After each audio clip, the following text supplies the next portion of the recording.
អ្នកទាំងគ្នាធ្លាប់ឆ្ងល់អត់ថាហេតុអីបានជាពេលដែលយើងមើលរឿងកំប្លែងឬឃើញអ្នកណាម្នាក់សើចយើងក៏មានអារម្មណ៍ថាចង់សើចតាមឬក៏ញញឹមតាមដោយអត់ដឹងខ្លួនចម្លែកជាងនេះទៅទៀតគឺយើងអត់ទាន់យល់រឿងកំប្លែងនឹងផងប៉ុន្តែយើងគ្រាន់តែឃើញអ្នកនៅជុំវិញសើចយើងក៏សើចតាមដែរតើការសើចអាចឆ្លងបានមែនទេចម្លើយគឺបានអ្នកទាំងគ្នាហើយវិទ្យាសាស្ត្រក៏មានការពន្យល់ច្បាស់លាស់អំពីរឿងនេះផងដែរនៅក្នុងខួរក្បាលរបស់យើងមានកោសិកាប្រសាទមួយក្រុមដែលអ្នកវិទ្យាសាស្ត្រហៅថា mirror neuron ឬកោសិកាប្រសាទឆ្លុះបញ្ចាំងដោយការងាររបស់វានឹងគឺជួយឲ្យយើងយល់ពីអារម្មណ៍និងសកម្មភាពរបស់អ្នកដទៃឧទាហរណ៍ថាពេលអ្នកឃើញមនុស្សម្នាក់ញញឹមខួរក្បាលរបស់អ្នកនឹងធ្វើសកម្មភាពដូចជាអ្នកកំពុងញញឹមផ្ទាល់ដែរហើយនៅពេលដែលអ្នកទាំងគ្នាឃើញគេសើចខួរក្បាលរបស់អ្នកទាំងគ្នាក៏ចាប់ផ្ដើមរៀបចំឲ្យសាច់ដុំលើផ្ទៃមុខធ្វើតាមដែរនោះហើយជាមូលហេតុដែលការសើចអាចឆ្លងពីមនុស្សម្នាក់ទៅមនុស្សម្នាក់ទៀតបានពេលដែលយើងសើចខួរក្បាលនឹងបញ្ចេញសារធាតុជាច្រើនដូចជា dopamine endorphins ហើយនិង serotonin អ្នកទាំងគ្នាដោយសារធាតុទាំងនេះធ្វើឲ្យអ្នកទាំងគ្នាមានអារម្មណ៍រីករាយសប្បាយចិត្តនិងបន្ថយ stress ហេតុនេះហើយទោះបីជាអ្នកទាំងគ្នាមានអារម្មណ៍អត់សូវល្អក៏ដោយបើអ្នកទាំងគ្នាអង្គុយជាមួយមិត្តភ័ក្តិដែលសើចច្រើន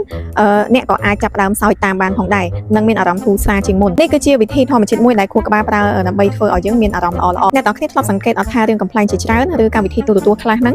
មានសម្លេងមនុស្សសើចនៅពីក្រោយអាហ្នឹងមិនមែនគេដាក់ដោយចៃដន្យទេអ្នកទាំងគ្នាអ្នកផលិតកម្មវិធីដឹងថាពេលអ្នកកំពុងឮសម្លេងមនុស្សសើចខួរក្បាលរបស់អ្នកនឹងងាយសើចតាមជាងមុនការស្រាវជ្រាវជាច្រើនក៏បានរកឃើញថាពេលដែលមានសម្លេងសើចនៅក្នុងវីដេអូមនុស្សសើចញឹកញាប់ជាងអ្នកទាំងគ្នាបើប្រៀបធៀបនឹងវីដេអូដូចគ្នាដែលគ្មានសម្លេងសើចដូច្នេះបើសិនជាថ្ងៃក្រោយអ្នកទាំងគ្នាឃើញខ្លួនឯងសើចតាមអ្នកដទៃឬសើចពេលមើលរឿងកំប្លែងកុំគិតថាអ្នកទាំងគ្នាគ្រប់គ្រងអារម្មណ៍ខ្លួនឯងនឹងបានការពិតទៅគឺខួរក្បាលរបស់អ្នកទាំងគ្នាត្រូវបានរចនាឡើងឲ្យភ្ជាប់អារម្មណ៍ជាមួយនឹងអ្នកដទៃនឹងឯងការសើចមិនមែនគ្រាន់តែជាការបង្ហាញអារម្មណ៍ប៉ុណ្ណោះទេប៉ុន្តែវាក៏ជាវិធីមួយជួយឲ្យមនុស្សបង្កើតទំនាក់ទំនងសាមគ្គីភាពនិងកាត់បន្ថយភាពតានតឹងផងដែរដូច្នេះហើយពាក្យចាស់និយាយអត់ខុសទេអ្នកទាំងគ្នាគឺសើចច្រើនការអាយុសូមកុំភ្លេចជួយ follow និង subscribe បើសិនជាអ្នកទាំងគ្នាចង់ដឹងរឿងរ៉ាវជុំវិញពិភពលោក